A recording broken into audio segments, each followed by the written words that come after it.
Human health and disease test number 1, question number 1,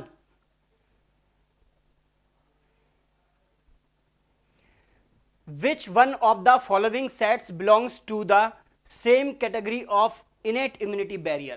question में innate immunity की बात की गई है, तो हम यहाँ इम्यूनिटी का कॉन्सेप्ट जानेंगे, फिर इनेट इम्यूनिटी क्या होती है, एक्वायर्ड इम्यूनिटी क्या होती है वो भी जानेंगे। एक बार ऑप्शंस देख लें फटाफट। Acid in the stomach and interleukin, polymorphonuclear leukocyte PMNL, this is the other name of neutrophil, and macrophages. Next one is B lymphocytes and antibodies, mucus coating epithelium lining the respiratory tract and natural killer cells, और आपका answer है इसमें PMNL, neutrophil and macrophages, they are part of cellular barrier of innate immunity. चलो immunity का concept थोड़ा सा समझ लें पहले। आइए, इम्यूनिटी का मतलब है resistance, ability of our body to resist against infectious agents और पैथोजेंस और microbe, that is called immunity. तो रेसिस्टेंस को इम्यूनिटी कहते हैं, ठीक है, हमारी बॉडी में जो एबिलिटी है रेसिस्ट करने की एबिलिटी। अब ये 2 टाइप की होती है इम्यूनिटी का। एक पार्ट ऐसा होता है जो बर्थ के साथ ही प्रेजेंट होता है, और दूसरा पार्ट ऐसा होता है जो बर्थ के बाद डेवलप होता है, month after month, year after year develop होता है। तो देखिए 2 टाइप की इम्यूनिटी है, इनेट इम्यूनिटी,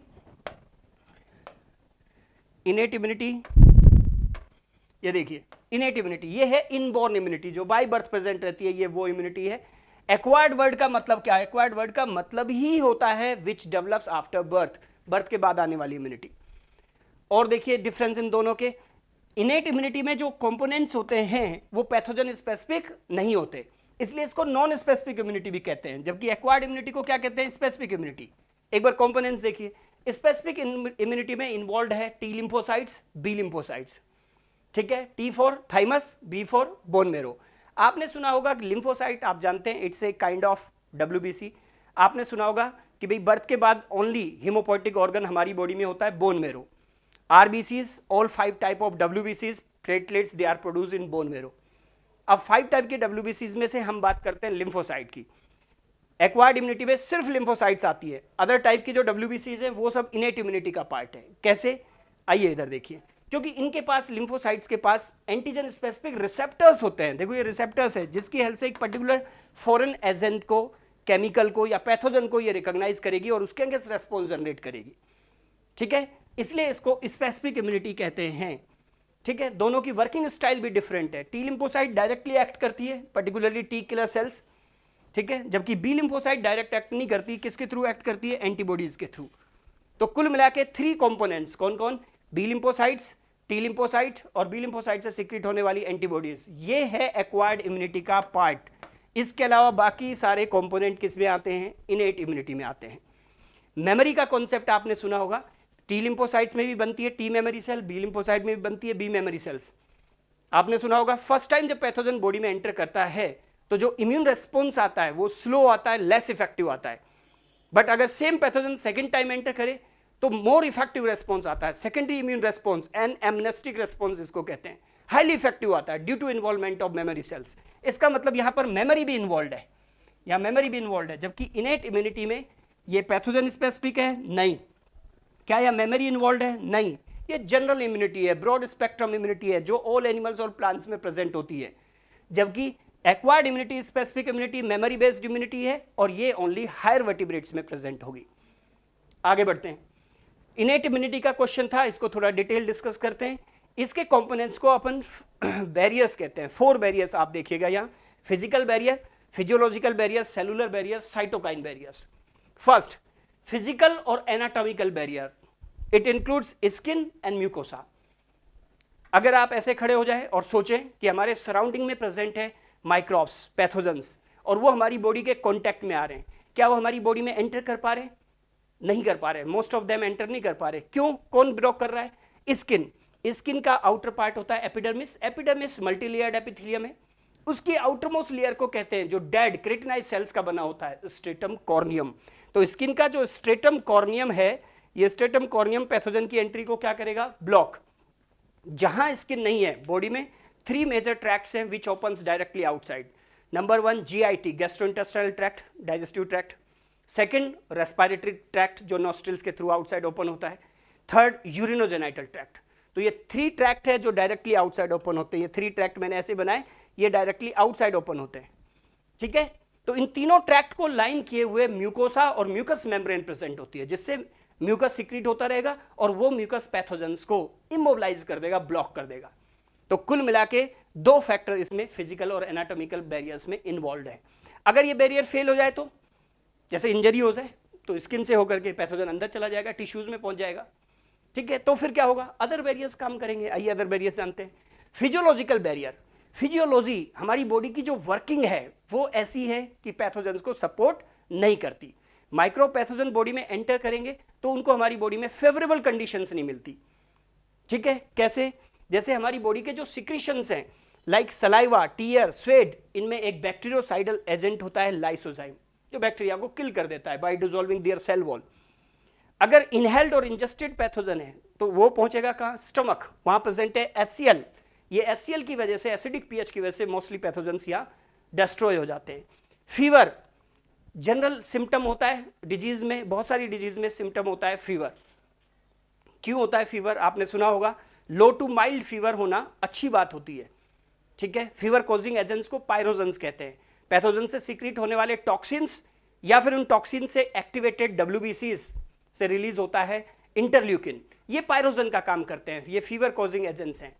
टेम्परेचर जब राइज होता है, हमारा टेम्परेचर राइज होता है, ये हमारे लिए बेनिफिशियल है क्योंकि हमारी फैगोसिटिक सेल्स की एक्टिविटी बढ़ती है और माइक्रोब्स को नुकसान होता है, माइक्रोब्स को किल करता है। मोस्टली माइक्रोब इतने हाई टेम्परेचर पर सर्वाइव नहीं कर पाते, लेकिन एक लिमिट से ज़्यादा अगर फीवर होगा, ज़्यादा एक्सीड करेगा तो फिर वो इक्वली हार्मफुल है। फिर हमें कोल्ड स्पंजिंग और एंटीपायरेटिक ड्रग्स, फीवर कम करने वाली drugs like nimesulide, paracetamol, sumo etcetera, इन सबको यूज करना चाहिए। चलिए आगे बढ़ते हैं। सेलुलर बैरियर्स अंडरस्टूड है, इसमें तो सेल्स आएंगी, 2 तरह की सेल्स। फैगोसिटिक सेल्स जो एंगल्फ करके पैथोजन को डिस्ट्रॉय करती है। ब्लड में 2 एग्जाम्पल है इसके, न्यूट्रोफिल्स जिसका अदर नेम पॉलीमॉर्फोन्यूक्लियर ल्यूकोसाइट भी है जो ऑप्शन में दिया हुआ था, और दूसरी है मोनोसाइट, ये ब्लड में प्रेजेंट फैगोसिटिक सेल्स है। टिश्यूज में आपने सुना होगा macrophages, macro means big, phases मतलब ईटर, बिग ईटर सेल्स जो हंड्रेड्स ऑफ पैथोजन को एंगल्फ कर देती है और चट कर जाती है, डकार भी ना मारती है, ये वही है। मैक्रोफेज जनरल वर्ड है, टिश्यूज में डिफरेंट नेम से भी इनको जानते हैं। लाइक इन लिवर इनको कहते हैं कुफर सेल्स, लंग्स में डस्ट सेल्स, ब्रेन में माइक्रोगिलियल सेल्स, थोड़ी छोटी होती है माइक्रोगिलियल सेल्स, थाइमस में बोलते हैं इनको हैसल सेल्स। यहां पे छोटे मोटे 2-3 क्वेश्चन बनते हैं।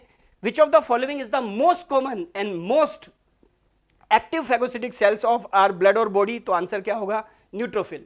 न्यूट्रोफिल से थोड़ा बड़ा साइज होता है मोनोसाइट्स का, ठीक है। आपने सुना होगा जब इन्फेक्शन होता है, किसी टिश्यूज में इन्फेक्शन होता है, तो ये जो फैगोसिटिक सेल्स है, ये दोनों फैगोसिटिक सेल्स, इनमें एबिलिटी होती है कैपिलरी वॉल से पास हो जाती है और टिश्यूज में पहुंच जाती है। ये दिस फिनोमेना इज कॉल्ड डायपिडेसिस। और वहां पहुंचकर न्यूट्रोफिल तो अपना फैगोसिटिक एक्शन स्टार्ट कर देगी, लेकिन मोना क्या करती है, मोनोसाइट्स, ये फ्यूज होकर बना देती है क्या, मैक्रोफेजेस। तो professional phagocytic cells of body बोला जाता है न्यूट्रोफिल्स को एंड मैक्रोफेजेस को। मोनोसाइट का रोल क्या है, पैदा ही क्यों होती है मोनोसाइट्स, सो दैट जब कभी मौका मिले टिश्यूज में पहुंचे, वह फ्यूज होकर क्या बना ले, मैक्रोफेजेस। आगे बढ़िएगा। नॉन फैगोसिटिक सेल्स, इसमें एग्जांपल है natural killer sales, this is a kind of lymphocyte, modified lymphocyte. मैं कहता हूं बेचारी, क्या हो गया इनके साथ ऐसा, हमने कहा जी lymphocytes, all type of lymphocytes bone marrow में प्रोड्यूस होती है। अब उसके बाद क्या होगा, उनमें से कुछ बोन मेरो में ही मैच्योर हो जाती है, जिनको कहते हैं B lymphocyte, B for bone marrow. कुछ वहां से माइग्रेट होकर पहुंच जाती है थाइमस, थाइमस में मैच्योर होती है, उनको कहते हैं टी लिम्फोसाइट्स। इन दोनों पर तो रिसेप्टर होता है, ये तो स्पेसिफिक इम्यूनिटी के, एक्वायर्ड इम्यूनिटी के पार्ट है। ये रिसेप्टर का डेवलप होना ही मैच्योरेशन है, जो बर्थ के बाद होगा, तो एक्वायर्ड इम्यूनिटी का पार्ट है। लेकिन कुछ लिम्फोसाइट्स बोन मेरो में प्रोड्यूस हुई, वहां से रिलीज हुई, उनको थाइमस जाना था, टी लिम्फोसाइट बनना था, पर्टिकुलरली किलर बनना था, डिसाइड हो चुका था, लेकिन क्या वो पहुंच पाई थाइमस, वो थाइमस नहीं पहुंच पाई, वो ब्लड में घूमती रह गई और उन पर ये रिसेप्टर डेवलप नहीं हुआ। उन्हीं को कहते हैं नेचुरल किलर सेल्स, ठीक है। नाम भी किलर, अंदाज भी किलर, चाहे ये टी किलर हो या फिर यहाँ नेचुरल किलर हो, अंदाज दोनों का एक जैसा है, टारगेट सेल दोनों की सेम होती है। ये मैं आपको नेक्स्ट वीडियो में डिटेल एक्सप्लेन करूंगा। नेक्स्ट बैरियर है साइटोकाइन बैरियर। साइटो मतलब सेल, काइन मतलब केमिकल्स। इम्यून सिस्टम को सपोर्ट करने वाले केमिकल जो हमारी बॉडी सेल से सीक्रेट होते हैं, उनको हम साइटोकाइंस कहते हैं। और इसमें एक एग्जांपल है इंटरफेरॉन्स। किसके अगेंस्ट काम करता है, ये वायरल इंफेक्शन के अगेंस्ट काम करता है, तो इसको एंटीवायरल प्रोटीन कहते हैं, एंटीवायरल प्रोटीन। इसके बारे में भी मैं नेक्स्ट वीडियो में आपके से डिस्कस करूंगा। ओवरऑल क्या समझ आया आपको? Immunity is of two type, innate और नॉन स्पेसिफिक इम्यूनिटी, एक्वायर्ड और स्पेसिफिक इम्यूनिटी जो मेमोरी बेस्ड होती है, वर्टिब्रेट्स में प्रेजेंट होती है। ठीक, अब इसको अलग तरीके से भी बोल सकते हैं कि इम्यूनिटी के जो कंपोनेंट्स हैं उनको 3 लाइन ऑफ डिफेंस में आप डिवाइड कर सकते हैं। हाँ जी, आइए। इनेट इम्यूनिटी का फर्स्ट जो बैरियर है फिजिकल बैरियर, इसको कहते हैं फर्स्ट लाइन ऑफ डिफेंस। इसके बाद जो बैरियर्स हैं इन सबको कहते हैं क्या? Second line of defence. तो इनेट इम्यूनिटी के बैरियर को 2 लाइन ऑफ डिफेंस में डिवाइड कर दिया। एक्वायर्ड इम्यूनिटी, एक्वायर्ड और स्पेसिफिक इम्यूनिटी जिसमें T lymphocyte, B lymphocyte, antibodies involve है, इसको हम कह देते हैं थर्ड लाइन ऑफ डिफेंस। इस तरह से भी आप पढ़ सकते हैं इम्यूनिटी को। ठीक है, अब आइए आपके आंसर पर, क्वेश्चन को देखें एक बार।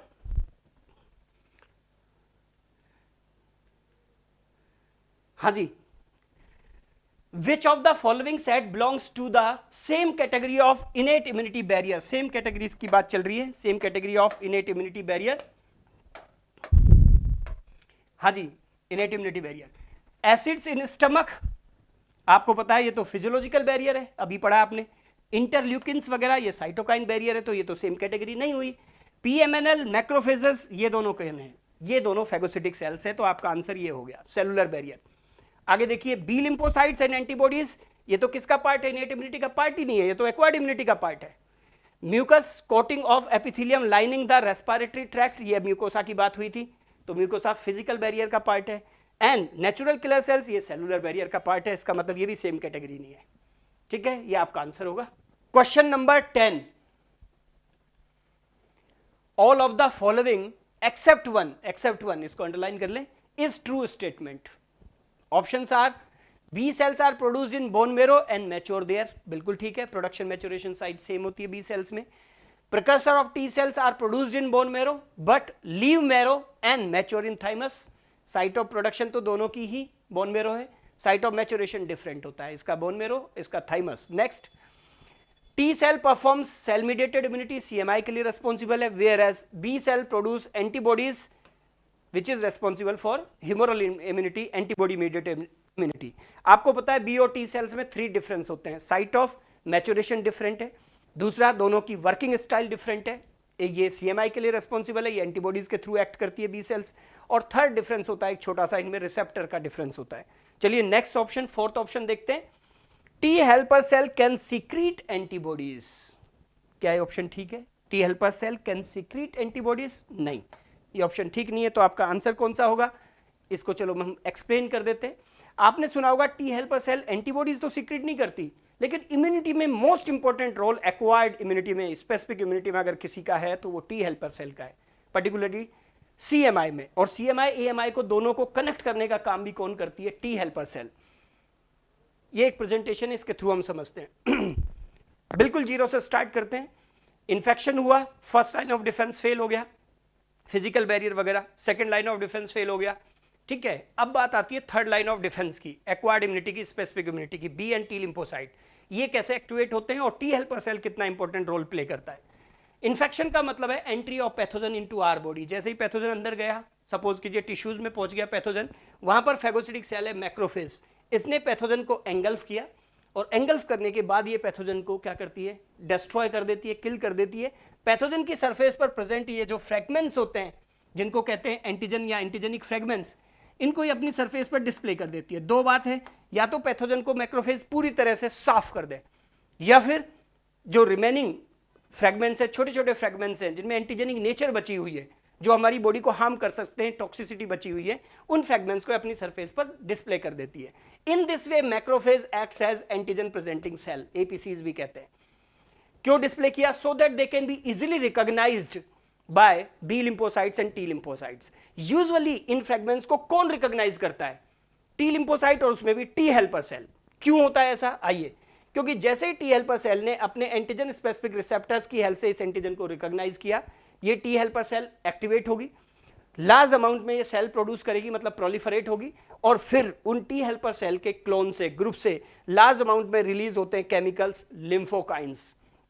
साइटोकाइन की एक कैटेगरी है लिम्फोकाइन, बड़ा वर्ड है, कवरेज है साइटोकाइन, उससे छोटा वर्ड हुआ बॉडी सेल से सिक्रेट होने वाले केमिकल साइटोकाइन। उसमें भी लिम्फोसाइट से सिक्रीट हो रहे हो तो लिम्फोकाइन, और लिम्फोसाइट में भी टी हेल्पर से सिक्रीट हो रहे हैं, इसलिए एक पर्टिकुलर टर्म भी है इसके लिए, वो है इंटरल्यूकिन।